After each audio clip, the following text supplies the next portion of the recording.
Assalamualaikum warahmatullahi wabarakatuh. Saya Anggi Gayatri dengan NPM 20752005 dan rekan saya. Perkenalkan, nama saya Zumratun dengan NPM 20752037 dari kelas akuntansi 3A.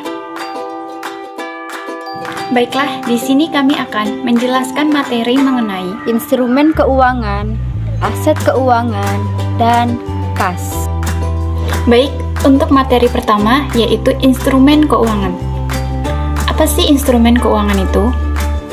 Instrumen keuangan adalah setiap kontrak yang menambah nilai aset entitas dan menimbulkan liabilitas keuangan atau instrumen ekuitas bagi entitas yang lain. Berikut standar akuntansi yang mengatur instrumen keuangan. Yang pertama, PSAK 50, instrumen keuangan mengenai penyajian.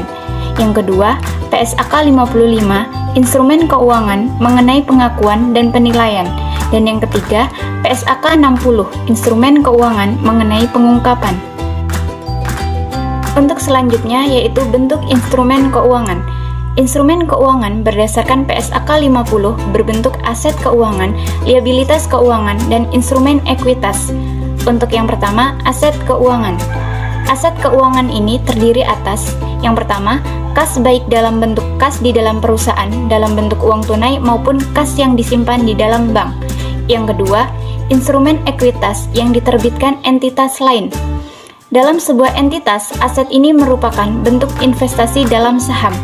Investasi dalam saham yang termasuk dalam investasi keuangan adalah investasi yang akan dijual dalam jangka waktu dekat dan tidak ditujukan untuk penyertaan saham dalam jangka panjang.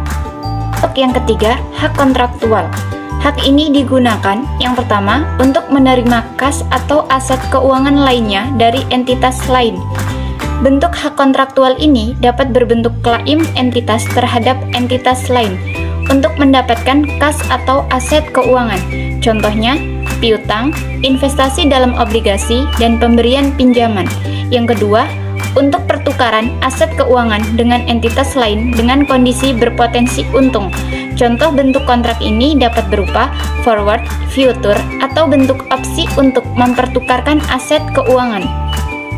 Untuk yang keempat, kontrak yang akan atau mungkin diselesaikan dengan menggunakan instrumen ekuitas yang diterbitkan oleh entitas dan merupakan yang pertama, non-derivatif, di mana entitas harus atau mungkin diwajibkan untuk menerima sejumlah yang bervariasi dari instrumen yang diterbitkan entitas. Atau yang kedua, derivatif, yang akan atau mungkin diselesaikan selain mempertukarkan sejumlah tertentu kas atau aset keuangan lain dengan sejumlah tertentu instrumen ekuitas yang diterbitkan entitas. Untuk selanjutnya, bentuk instrumen keuangan yang kedua, yaitu liabilitas keuangan. Liabilitas keuangan ini terdiri atas yang pertama, liabilitas kontraktual. Liabilitas kontraktual ini digunakan untuk menyerahkan kas atau aset keuangan, biasanya muncul dalam bentuk utang entitas pada pihak lain. Utang dapat berupa kontrak formal seperti utang bank atau utang obligasi. Namun, utang dapat juga muncul tanpa kontrak formal, hanya didasarkan faktur pembelian atau dokumen pengiriman atau penerimaan barang.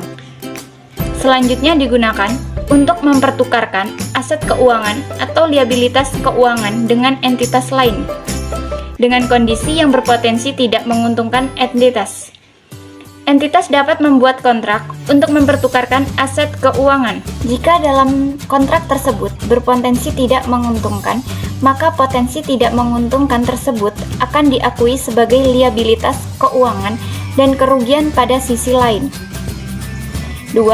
Kontrak yang akan atau mungkin diselesaikan dengan menggunakan instrumen ekuitas yang diterbitkan entitas dan merupakan suatu yang pertama, non-derivatif, di mana entitas harus atau mungkin diwajibkan untuk menyerahkan sejumlah yang bervariasi dari instrumen ekuitas yang diterbitkan entitas, atau yang kedua, derivatif, yang akan atau mungkin diselesaikan selain dengan mempertukarkan kas dalam jumlah tertentu atau aset keuangan lain dengan jumlah tertentu dengan instrumen ekuitas yang diterbitkan entitas. Untuk selanjutnya, bentuk instrumen keuangan yang ketiga adalah instrumen ekuitas. Instrumen ekuitas adalah setiap kontrak yang memberikan hak residual atas aset suatu entitas setelah dikurangi dengan seluruh liabilitasnya.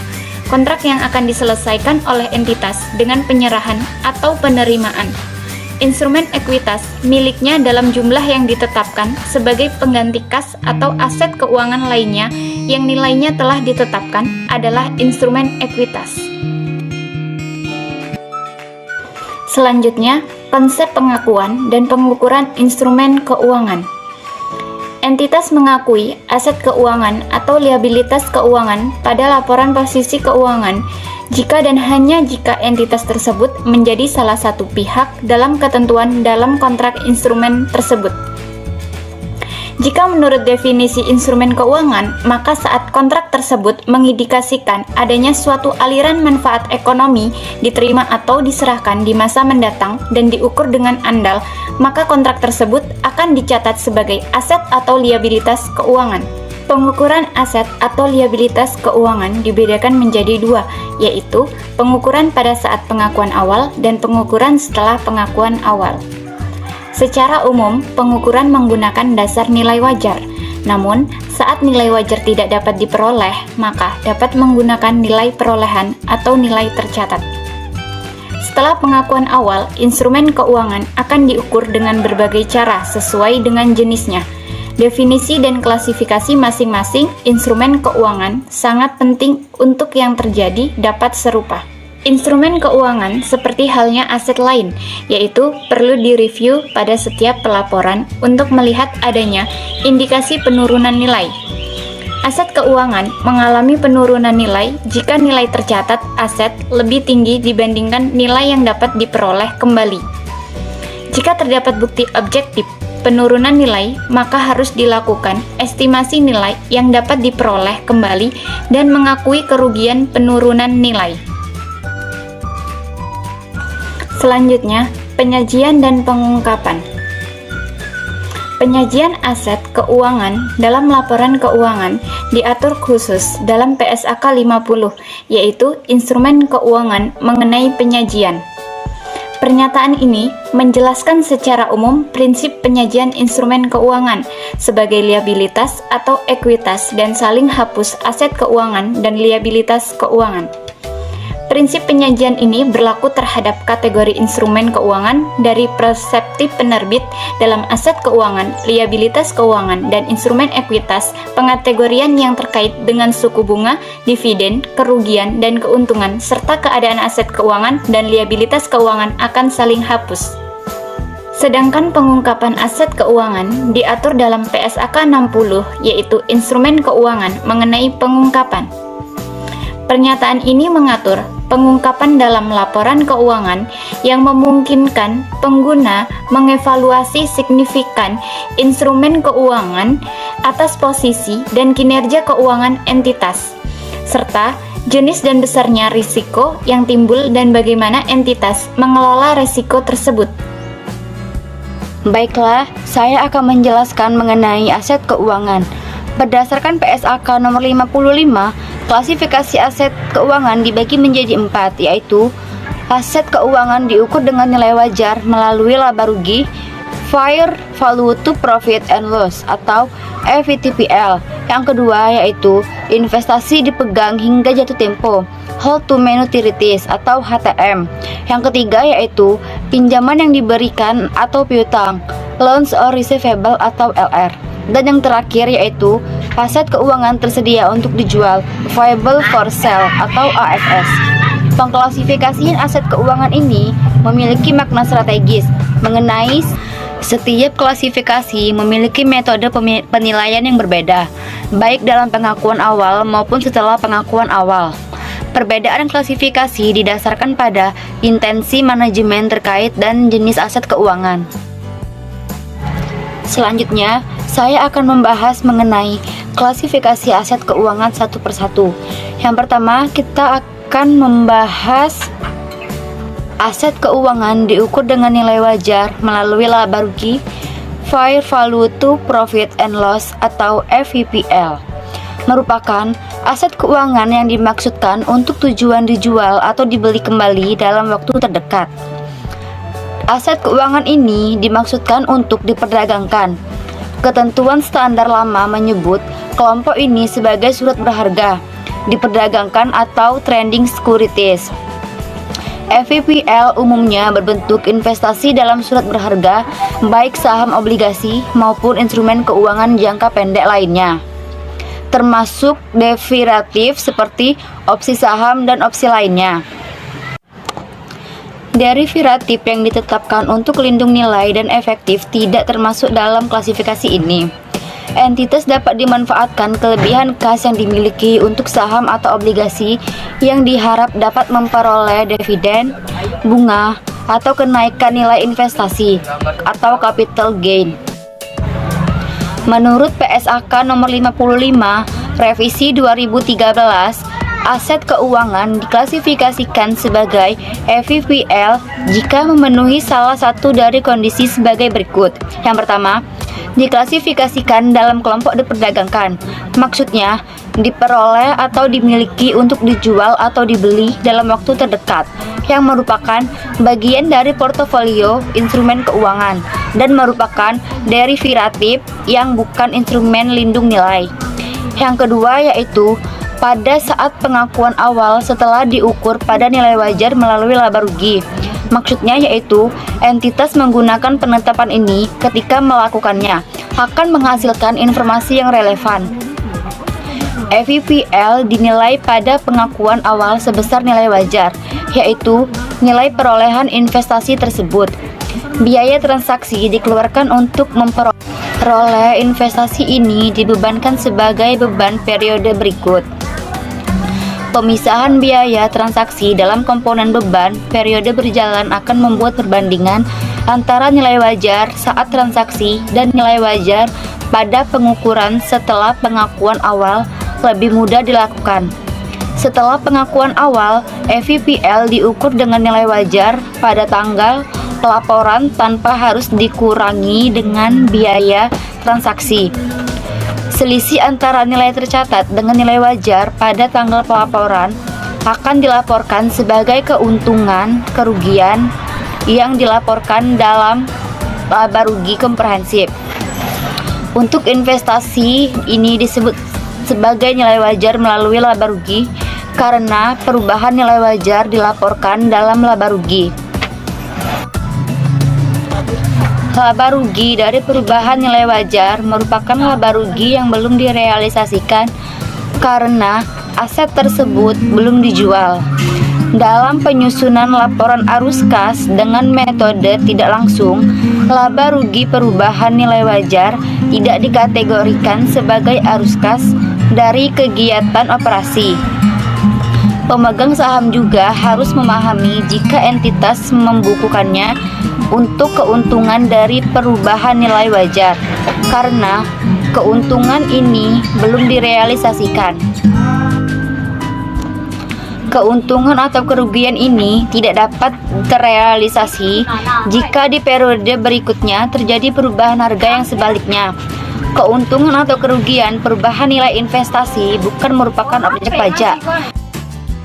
Klasifikasi aset keuangan tentang investasi dipegang hingga jatuh tempo.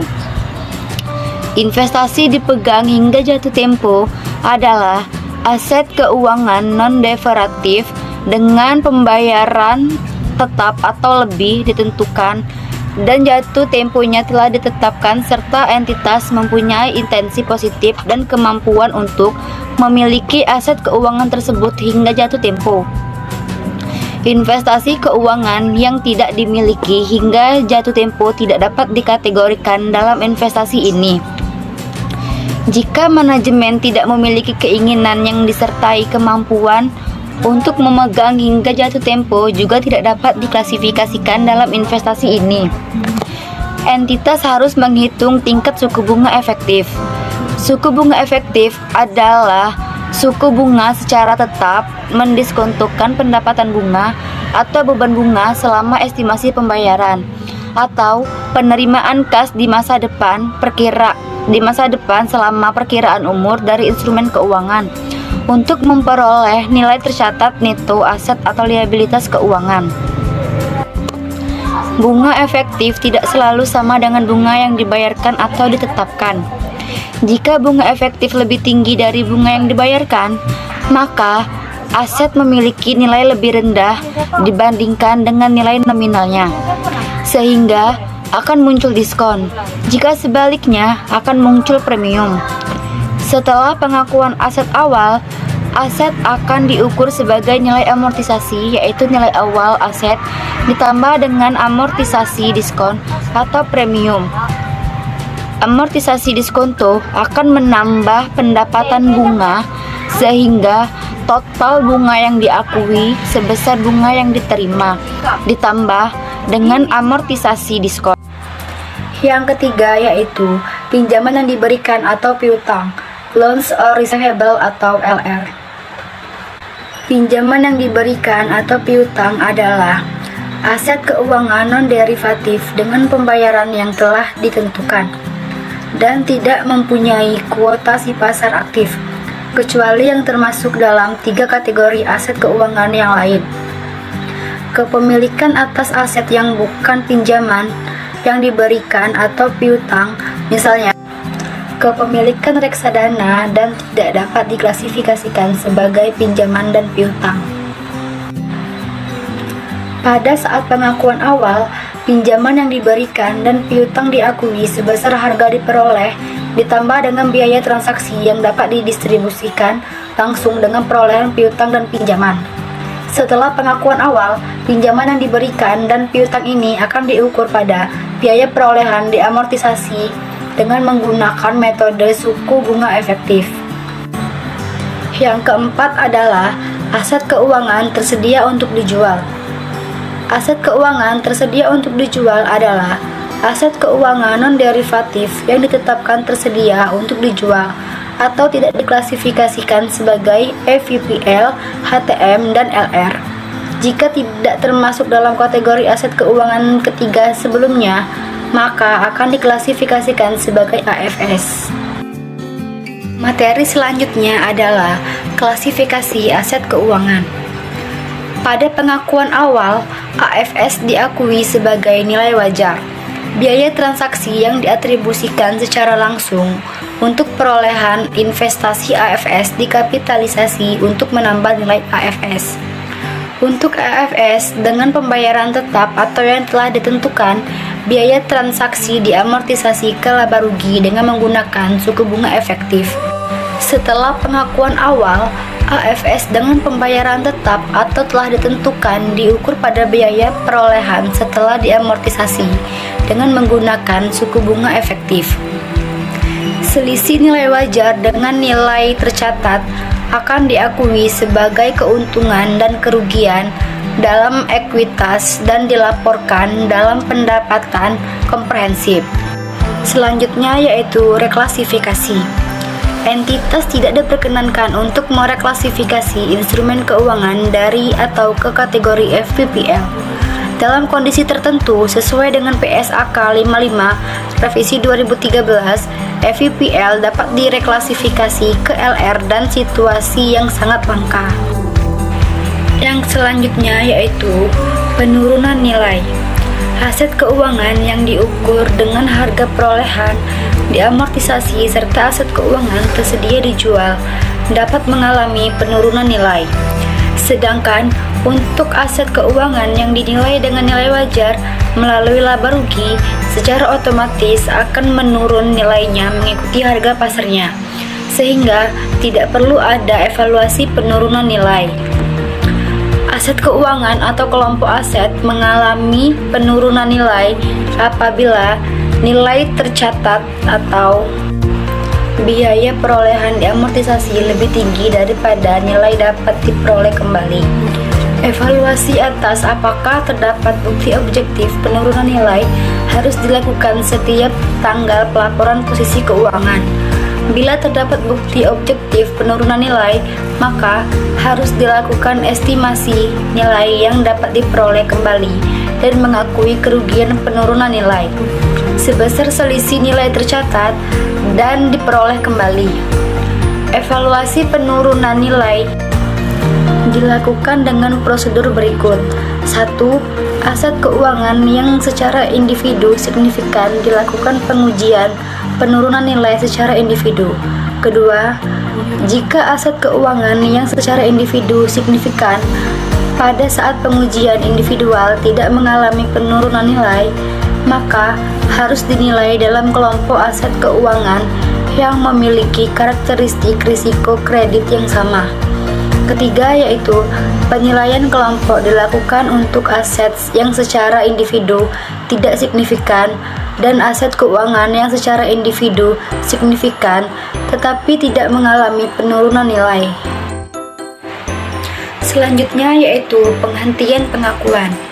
Pada saat kontrak berakhir, aset keuangan tidak lagi diakui dalam laporan posisi keuangan. Namun, entitas dapat mentransfer aset keuangan pada pihak lain sebelum kontrak berakhir. Standar menjelaskan bahwa entitas penghentian pengakuan aset keuangan jika hanya 1. Hak kontraktual atas arus kas yang berasal dari aset keuangan. Penghentian pengakuan terjadi jika entitas telah mentransfer hak untuk menerima arus kas serta secara substansi telah memindahkan semua resiko dan reward kepada pihak lain. Entitas akan menghentikan pengakuan jika tidak lagi menahan resiko dan reward serta tidak memiliki pengendalian terhadap aset keuangan tersebut.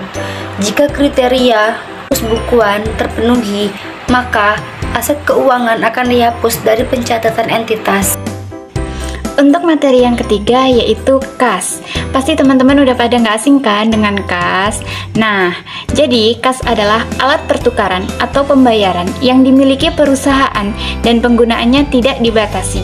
Dalam akuntansi yang dapat dikelompokkan sebagai kas apabila memenuhi 3 persyaratan, yaitu yang pertama, dapat digunakan sebagai alat pembayaran setiap saat.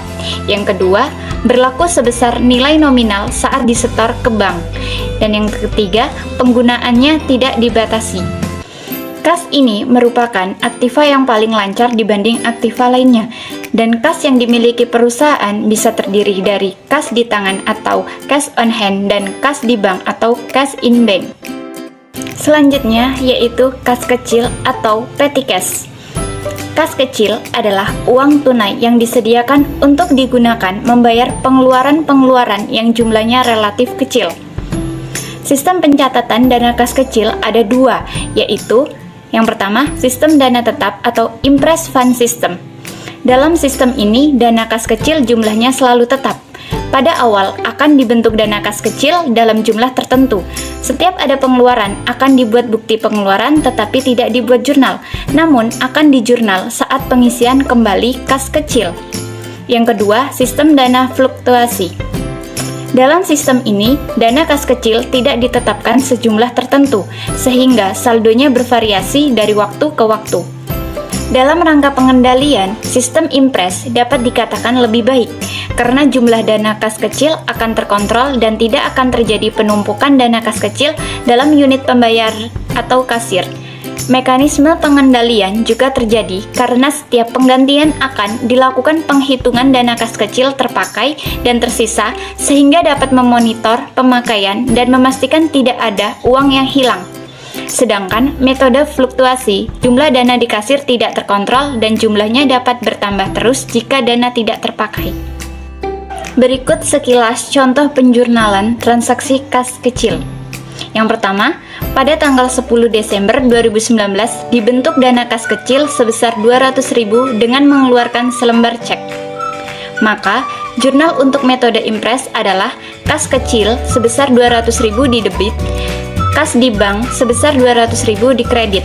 Dan jurnal untuk metode fluktuasi adalah kas kecil sebesar 200.000 di debit, kas di bank sebesar 200.000 di kredit. Dalam proses pembentukan dana kas kecil, jurnal kedua metode ini dikatakan sama. Selanjutnya, pada tanggal 15 Desember 2019 dibayar biaya telepon sebesar 50.000 dan biaya listrik sebesar 100.000. Untuk metode impress, transaksi ini tidak dilakukan penjurnalan karena akan dijurnal saat pengisian kembali kas kecil. Namun, untuk metode fluktuasi tetap di jurnal, yaitu beban telepon didebit sebesar 50.000, beban listrik didebit sebesar 100.000, dan kas kecil dikredit sebesar 150.000. Selanjutnya, pada tanggal 25 Desember 2019 ditarik selembar cek untuk pengisian kembali dana kas kecil sebesar 150.000. Maka, jurnal untuk metode impres adalah beban telepon didebit sebesar 50.000, beban listrik 100.000 didebit, dan kas di bank dikredit sebesar 150.000. Sedangkan untuk metode fluktuasi adalah kas kecil sebesar 150.000 didebit, kas di bank sebesar 150.000 dikredit. Jadi, dapat dikatakan perbedaan penjurnalan dua metode ini yaitu terletak pada pencatatan saat pengeluaran dan saat pengisian kembali dana kas kecil. Materi selanjutnya yaitu rekonsiliasi bank. Rekonsiliasi bank adalah satu prosedur pengendalian kas bila terjadi perbedaan antara saldo kas di bank percatatan perusahaan dengan saldo rekening koran yang dibuat oleh bank. Secara teoritis, kedua saldo kas percatatan perusahaan dengan saldo kas percatatan bank harus sama. Tetapi, dalam prakteknya bisa saja terjadi perbedaan dan perbedaan tersebut pada dasarnya secara garis besar disebabkan oleh: pertama, keterlambatan salah satu pihak atau keduanya, yaitu perusahaan dan bank dalam mencatat transaksi.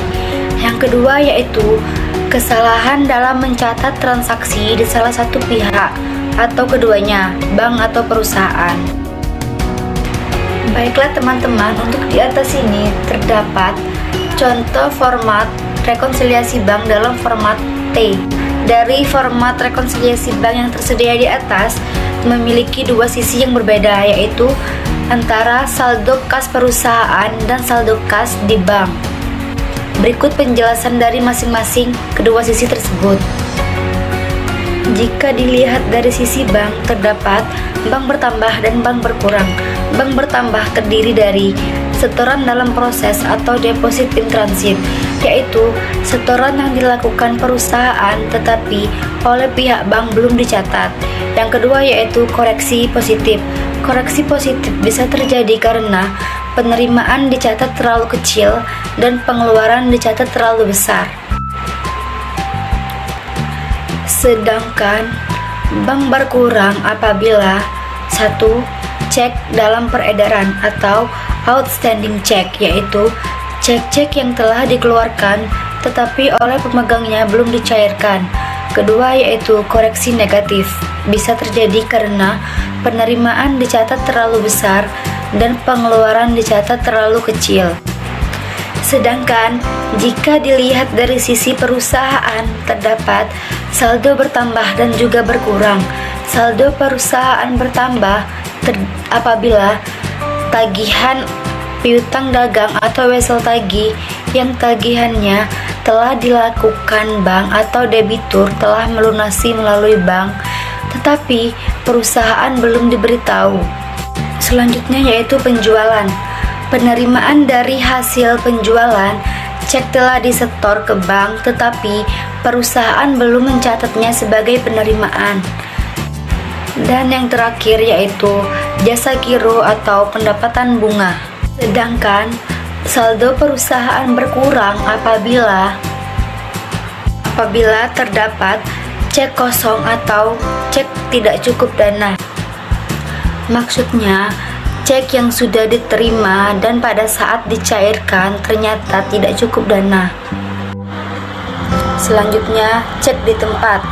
Pengambilan kas di bank tanpa menggunakan cek, tetapi dengan mengisi formulir khusus yang disediakan oleh pihak bank. Baiklah, sekian penjelasan materi dari kami. Apabila terdapat salah kata dan perbuatan, kami meminta maaf yang sebesar-besarnya. Kami akhiri. Wassalamualaikum warahmatullahi wabarakatuh.